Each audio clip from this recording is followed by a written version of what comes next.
أعوذ بالله من الشيطان الرجيم. بسم الله الرحمن الرحيم. والفجر وليال عشر والشفع والوتر والليل إذا يسر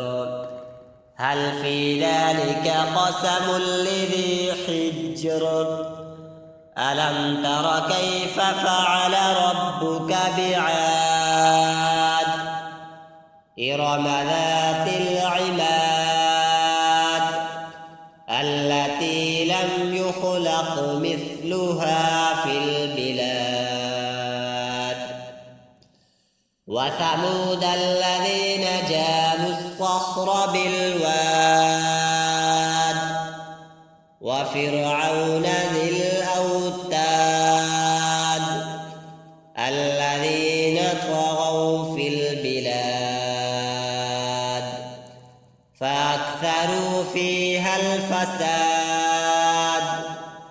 فصب عليهم ربك سوط عذاب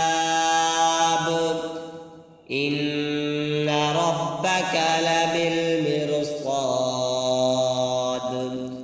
فأما الإنسان إذا ما ابتلاه ربه فأكرمه ونعمه فيقول ربي أكرمن وأما إذا ما ابتلاه فقدر عليه رزقه فيقول ربي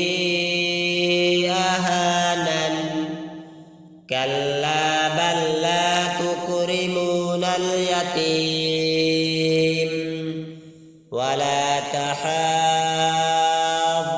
على طعام المسكين وتأكلون التراث أكلا لما وتحبون المال حبا جما كلا إذا دكت الأرض دكا دكا وجاء ربك والملك صفا صفا وجيء يومئذ بجهنم يومئذ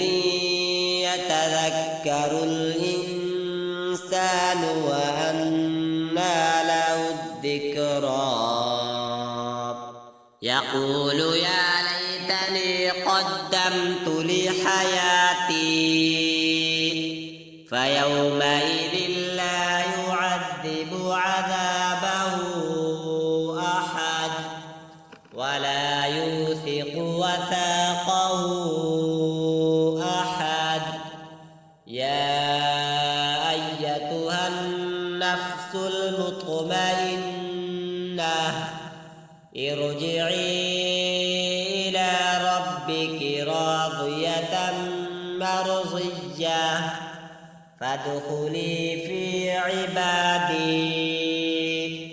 وادخلي جنتي صدق الله العظيم.